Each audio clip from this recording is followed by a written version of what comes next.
A estas alturas, nadie me va a discutir el título de ícono cultural que tiene Dragon Ball en la generación de los 90 en Latinoamérica y España.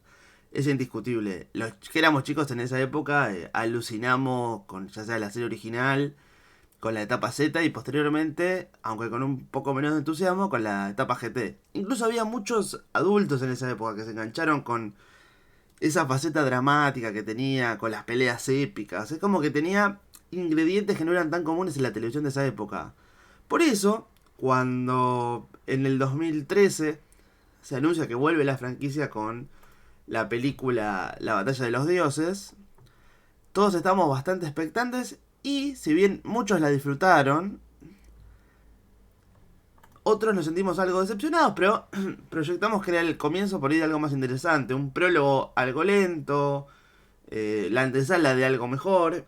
Y nada, en el 2015, si no me equivoco, sale la película La Resurrección de Freezer.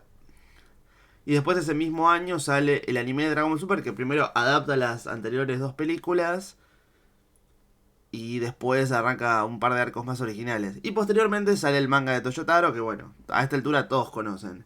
Ahora, una discusión fuerte que se da entre el fandom de Dragon Ball, sobre todo los más veteranos, es si la serie es buena o no. ¿Y por qué? Lo más común es que uno empieza a ver Super llevado por el entusiasmo de la nostalgia y algo te entretiene, pero conforme van pasando las sagas y las peleas y el desarrollo, te vas dando cuenta que hay como un sabor amargo de por medio. Como que las ideas son muy básicas, el desarrollo es muy pobre, todo se trata de pintar el color de pelo de los personajes, todo gira en torno a Goku y Vegeta. La gran pregunta es, ¿por qué?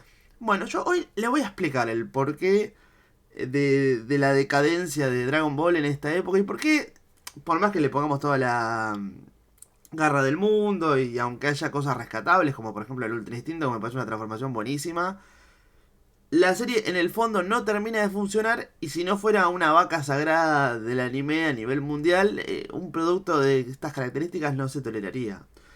Bueno, todo empieza con Akira Toriyama a finales de los 80, o a mediados de los 80 más bien, que venía de un éxito moderado con Doctor Slam. Para los que lo recuerden, el anime lo dieron en toda Latinoamérica y España. De hecho, en España también editaron el cómic, me acuerdo. Planetas, corríjanme. Venía de un manga de humor. Después le proponen hacer algo un poquito más largo.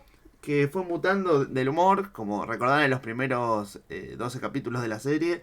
Algo un poco más de acción, con los torneos, la saga de la Patrulla Roja, etcétera. Y nada, y posteriormente se convirtió en lo que todos recordamos, ¿no? Las super peleas, las transformaciones, el drama, las muertes, las resurrecciones, etcétera. ¿Qué pasa esto? Bueno, Dragon Ball básicamente, como la mayoría de los animes que conocemos, viene de un manga. Un manga creado por un mangaka, que es este señor, Akira Toriyama.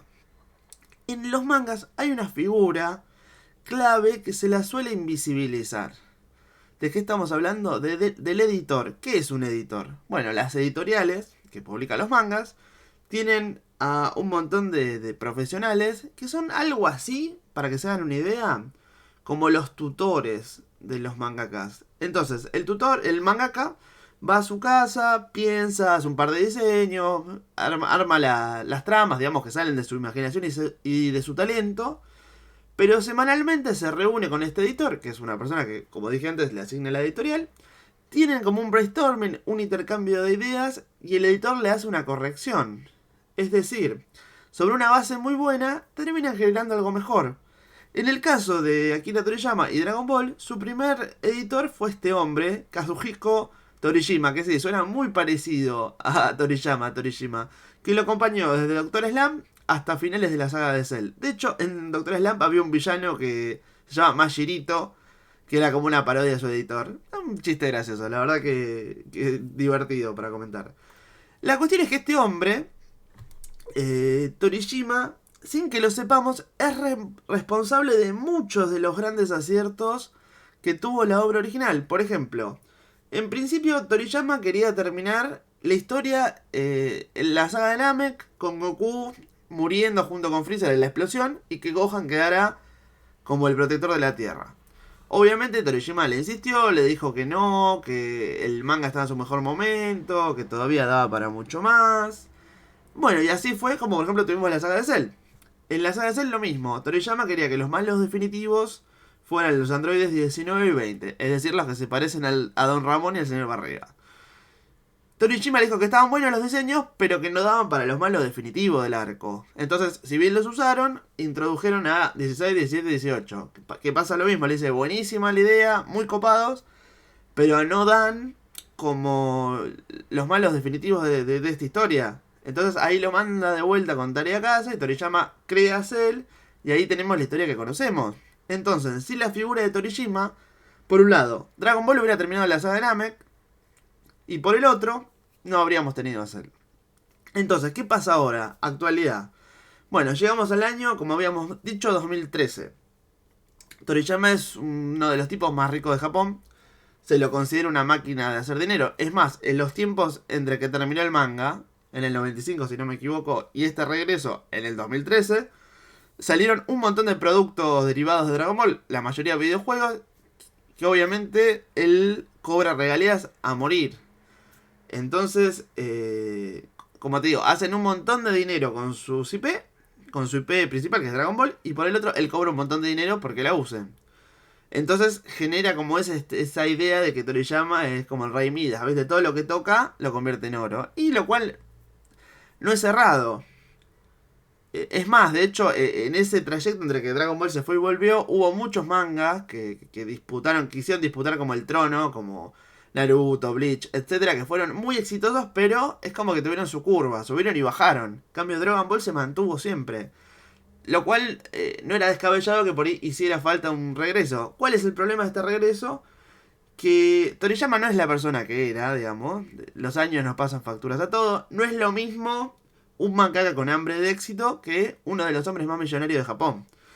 Entonces las motivaciones que te llevan son otras. Por ejemplo, sin ser tendencioso, lo podemos ver en Evangelion y en Rebuild of Evangelion, donde Hideaki Anno en los 90, cuando sale la serie, en el 95, era un tipo ultra depresivo que inyecta todos sus mambos en la obra. Y después, en esta tetralogía que salió hace poquito, que de hecho está en Amazon Prime, por si alguno la quiere ver, y la serie original está en Netflix, o sea, están las dos en línea para verlas si existe alguien de la Tierra que no lo haya visto. Y en la parte nueva se nota que es otra persona, es un tipo casado, alegre. Entonces, si bien tiene cosas interesantes, Rebuild of Evangelion, falta esa chispita que tenía la serie original y se siente como algo más genérico. Volviendo a Toriyama, hay algo que se perdió en el camino también. Y además, como tiene este estatus de leyenda, no hay nadie que se anime a llevarle la contra. Entonces lo que pasa es que Toriyama da las primeras ideas que se le ocurren y al no haber alguien con una postura un poco más crítica, y al saber que aunque él venda un sorete pintado, va a vender, va a ser un éxito, todos le aplauden, le dicen que sí, vos seguís sacando, que la gente compra.